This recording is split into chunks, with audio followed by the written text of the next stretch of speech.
ভারতে মুসলমানদের শাসনকাল ছিল ভারতের ইতিহাসে স্বর্ণযুগের স্বর্ণাক্ষরে লেখা স্বর্ণের ইতিহাস, চমৎকার ইতিহাস। আর সেই ইতিহাসের একজন মহান নায়ক ছিলেন সম্রাট বাবর। সম্রাট বাবর ইসলামিক নান্দনিক স্থাপনা তিনি তৈরি করেছেন। তার মধ্যে অন্যতম একটি স্থাপনা হচ্ছে বাবরি মসজিদ। তোমরা বাবরি মসজিদের নাম নিশ্চয়ই শুনেছো। বাবরি মসজিদের নাম শোনাটা স্বাভাবিক। বাবরি মসজিদ নিয়ে অনেক ট্র্যাজেডি গিয়েছে, বাবরি মসজিদ নিয়ে অনেক গল্প হয়, এই আলোচনাটা তুঙ্গে। অতএব বাবরি মসজিদের নাম তোমরা নিশ্চয়ই শুনেছো। বাবরি মসজিদ সম্রাট বাবরের দ্বারা তৈরি, সম্রাট বাবরের মাধ্যমে তৈরি ভারতীয় মুসলিম ইতিহাসের একটা অ্যাস্থেটিক নিদর্শন। ঠিক আছে, এই বাবরি মসজিদ নিয়ে অনেক আলোচনার কারণ হচ্ছে, দেখো ভারতে কিন্তু দিল্লি মস্ক আছে, ঠিক আছে, সেখানে দিল্লি মস্ক আছে, কুতুব মিনার আছে, এগুলো কিন্তু অনেক নান্দনিক। সেখানে কিন্তু তোমার তাজমহল আছে, এটা খুবই মানে কি বলে অ্যাট্রাকটিভ, সেটা আমরা অস্বীকার করি না। তবে বাবরি মসজিদ নিয়ে কেন এত আলোচনা? বাবরি মসজিদ নিয়ে আলোচনার কারণ হচ্ছে বাবরি ট্র্যাজেডি। বাবরি ট্র্যাজেডির কারণ ছিল বাবরি মসজিদের প্রতি হিন্দুদের রক্তচক্ষু এবং বাবরি মসজিদ দখল করার তাদের পায়তারা। বাবরি মসজিদকে দখল করার পায়তারার সূচনার কথা যদি আমি বলি, আচ্ছা আমি বাবরি মসজিদের জন্মের কথা বলি, যে 1528 সালে সম্রাট বাবরের একজন সেনাপতি ছিলেন, তার নাম হচ্ছে মীর বাকি। তার নাম কি? মীর বাকি। নামটা তোমরা একটু লিখে ফেলতে পারো, যে 1528 সালে বাবরি মসজিদের জন্ম কত? 1528। কার মাধ্যমে তৈরি হয়? সম্রাট বাবরের সেনাপতি মীর বাকি। মীর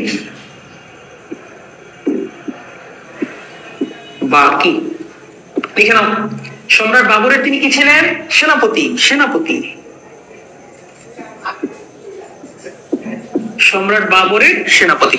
আচ্ছা, 1528 সালে মীর বাকি তিনি সম্রাট বাবরের নির্দেশ ক্রমে তিনি হচ্ছেন এই বাবরি মসজিদ, এই ঐতিহাসিক স্থাপনা তিনি স্থাপন করেন, তিনি তৈরি করেন, প্রতিষ্ঠা করেন। পরবর্তী প্রায় 500 বছর এই বাবরি মসজিদ নিয়ে কোনো আলোচনা ছিল না, বা বাবরি মসজিদে মুসলমানরা খুব ভালোভাবে নামাজ পড়তে পেরেছে, বাবরি মসজিদ নিয়ে কোনো সমস্যা কখনোই তৈরি হয় নাই। পরবর্তীতে মুসলমানদের শাসন যখন মানে শাসনের যে বাতি, শাসনের যে দ্যুতি, সেটা যখন কমে আসে, সেখানে হিন্দুদের আধিপত্য বাড়তে থাকে, তখন এখানে কিছু কি বলে কিছু সন্ত্রাসী মনোভাবাপন্ন হিন্দুরা তারা বাবরি মসজিদকে শ্রীরামের জন্মভূমি বা শ্রীরামের জন্মস্থান বলে তারা বলতে থাকে, যে এটা হচ্ছে শ্রীরামের জন্মস্থান। তাদের একজন দেবতা শ্রীরামের জন্মস্থান, এবং এখানে তারা শ্রীরামের মূর্তি পূজা করতে চায়, এখানে মন্দির করতে চায়, এবং তারা তার দাবি করে কিছু মানে মিথ্যা দাবি, এগুলো বলা চলে, কিছু মিথ্যা দাবি করে যে বাবরি মসজিদের নিচে মন্দির ছিল এবং এই মন্দির ভেঙে বাবরি মসজিদ করা হয়েছে, যেটা সম্পূর্ণ অসত্য এবং ইতিহাসে এরকম কোনো নিদর্শন পাওয়া যায় নাই। এবং যারা প্রত্নতত্ত্ববিদ এবং যারা হচ্ছে এগুলো নিয়ে গবেষণা করেন, পুরাকীর্তি নিয়ে গবেষণা করেন, তারাও এরকম কোনো নিদর্শন পান নাই যে এখানে কোন মন্দিরের আদৌ কোনো চিহ্ন ছিল কিনা, বা মন্দির আদৌ ছিল কিনা, এরকম কোনো নিদর্শন নাই। সেদিক থেকে বলা চলে যে বাবরি মসজিদকে দখল করার জন্য তারা বিভিন্ন রিউমার্স ছড়ায় দিছে, বুঝছো, এবং তারা বিভিন্ন বাজে কথা, বিভিন্ন ভুল ইতিহাস, বিকৃত ইতিহাস মানুষের কাছে ছড়িয়ে দেওয়ার চেষ্টা করে, এবং রামের জন্মস্থান, তাই এটা তারা দখল করার চেষ্টা করে। এবং একটা ঘটনা ঘটে 1949 সালে বাবরি মসজিদে কিছু দুষ্ট হিন্দুরা তারা বাবরি মসজিদের ভিতরে রামের মূর্তি রেখে দেয়। রামের মূর্তি অর্থাৎ একটা স্ট্যাচু তারা মূর্তির তোমার হচ্ছে বাবরি মসজিদের ভেতরে রেখে দেয়, এবং এ নিয়ে তারা বলা শুরু করে যে বাবরি মসজিদের মধ্যে রামের মূর্তি এসেছে, অর্থাৎ রামের যেহেতু জন্মস্থান, সেহেতু রাম এখানে উদয় হয়েছে, অতএব রামের জন্মভূমিকে রামের কাছে ফিরিয়ে দিতে হবে। এই নিয়ে অনেক কন্ট্রোভার্সি তৈরি হয়, এবং এই কন্ট্রোভার্সির কারণে যেটা হয় যে একটা সাম্প্রদায়িক দ্বন্দ্ব, সাম্প্রদায়িক দাঙ্গা, যেটাকে আমরা বলি সাম্প্রদায়িক দাঙ্গার সূচনা হয়। মুসলিম এবং হিন্দুদের মাঝে দাঙ্গা শুরু হয়, মারামারি শুরু হয়, হরতাল এই সেই শুরু হয়, বন্ধ শুরু হয়। তো এর কারণে যেটা হয়েছে, হতাহতের সংখ্যা বেড়েছে, মানুষ নিহত হয়েছে, আহত হয়েছে, খুব কঠিন ভাবে, খুব ভয়াবহ ভাবে এই দাঙ্গার যে একটা বায়ু সেটা পুরো ভারতবর্ষ জুড়ে ছড়িয়ে পড়ে, শুধুমাত্র ভারতেই না, বাংলাদেশেও ছড়ায় পড়ছে, বুঝছো? এবং বাংলাদেশেও এ নিয়ে অনেক মিছিল, মিটিং, অনেক আলোচনা, সভা, সেমিনার হওয়া শুরু হয়ে গেছে। এবং তারা মানে হিন্দুরা, সে দেশে যেহেতু হিন্দুরা শাসন করে, ক্ষমতার শীর্ষে হিন্দুরা, তারা বদ্ধপরিকর ছিল যে বাবরি মসজিদকে তারা ধ্বংস করবেই করবে।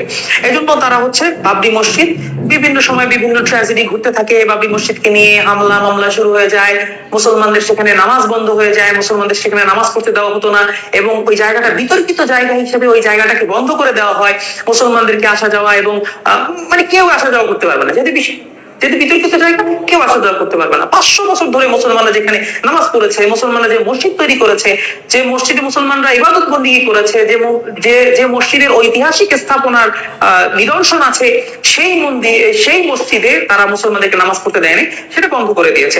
পরবর্তীতে তোমার হচ্ছে 1952 সালে একটা দাঙ্গা তৈরি হয়। সেই দাঙ্গায় ভারতের উগ্রবাদী কিছু বিভিন্ন হিন্দু সংগঠন তারা মিলে বাবরি মসজিদের উপরে হামলে পড়ে এবং 1992 সালে তারা বাবরি মসজিদকে শহীদ করে। তার মানে আমরা এখানে জানলাম যে বাবরি মসজিদকে শহীদ করা হয় কত সালে? 1992 সালে। বাবরি মসজিদকে শহীদ করা হয় 1992 সালে। এটা কেটে দেই, 1992 সালে বাবরি মসজিদ শহীদ হয় কত সালে? 1992 সালে বাবরি মসজিদকে শহীদ করা হয়, বুঝেছো? মানে বাবরি মসজিদের ছাদে উঠে, বাবরি মসজিদের গম্বুজে উঠে তারা হচ্ছে বাবরি মসজিদকে ভেঙে ফেলে, পুরো চূর্ণ বিচূর্ণ করে ফেলে, যা মুসলিম ইতিহাসে, ভারতের মুসলিম ইতিহাসে একটা কলঙ্কময় অধ্যায়ের সূচনা করে এবং ভারতে মুসলিম নিধন, মুসলমানদের উপরে অত্যাচার, জুলুম, নির্যাতনের একটা স্বাক্ষর রেখে যায় তারা এখানে। এবং মুসলমানদের প্রতি তাদের যে ঘৃণা, মুসলমানদের প্রতি তাদের যে আগ্রাসী রূপ, তাদের যে অ্যাগ্রেসিভ একটা মুড, সেটা তারা এখানে প্রকাশ করে এবং মুসলমানদেরকে তারা বিভিন্নভাবে অত্যাচার করা শুরু করে, ঠিক আছে? এবং আমাদের বাংলাদেশেও কিন্তু এ নিয়ে অনেক আন্দোলন হয়েছে, অনেক স্লোগান হয়েছে। আচ্ছা, যাই হোক, 1992 সালে যদি এটা ভেঙে ফেলে, তাহলে সরকারের দায়িত্ব কি ছিল? এই মসজিদটাকে পুনর্নির্মাণ করা বা এই মসজিদটার যে এই মসজিদের মধ্যে যে পুরাকীর্তির যে ব্যাপারটা ছিল সেগুলো আবার ঠিক করে দাও। কিন্তু ভারত সরকার তা করেনি। ভারত সরকার কি করেছে? এই মসজিদ নিয়ে যে মামলা হয়েছে, এই মসজিদ নিয়ে যে কেসগুলো হয়েছে, সেগুলো তারা কন্টিনিউ করেছে এবং তোমার 2019 সালে এই মসজিদ নিয়ে, বাবরি মসজিদ নিয়ে, পবিত্র বাবরি মসজিদ নিয়ে একটা রায় ঘোষণা হয় এবং ভারতের হিন্দুত্ববাদী সরকার তারা রায় ঘোষণা করে যে ভারতের এই বাবরি মসজিদের পবিত্র স্থান, এটা রামের জন্মভূমি এবং এখানে রামের রামের মন্দির হবে, রাম মন্দির হবে, এখানে মসজিদ থাকতে পারবে না। এবং মুসলমানদেরকে বলা চলে না যে তোমার গরু মেরে জুতা দান, এই টাইপের একটা ব্যাপার স্যাপার যে থাকে, বুঝুং বাজুং বুঝানোর যে একটা ব্যাপার থাকে, মুসলমানদেরকে মাত্র 5 একর জমি দিয়ে মুসলমানদেরকে বলা হয় যে 5 একর জমি তোমাদেরকে দেওয়া হলো অযোধ্যায়, তোমরা অযোধ্যায় গিয়ে হচ্ছে একটা মসজিদ বানাও। কিন্তু এই যে জায়গাটা অযোধ্যার তোমার বাবরি মসজিদ যেখানে, এই জায়গায় রাম মন্দির হবে এবং তোমরা দেখেছো যে গত বছর সেখানে তোমার হচ্ছে এই রাম মন্দির উদ্বোধন করা হয়েছে এবং তারা বিশাল স্ট্রাকচার নিয়ে রাম মন্দির তৈরি করেছে। আল্লাহ তাদের বিচার করুক এবং আল্লাহ তাদের এই অবিচারের যথাযথ বিচার আল্লাহ তাআলা করুক এবং দুনিয়াতে আমরা তা আমাদের জীবন থাকা অবস্থায় আমরা এটা দেখে যেতে চাই।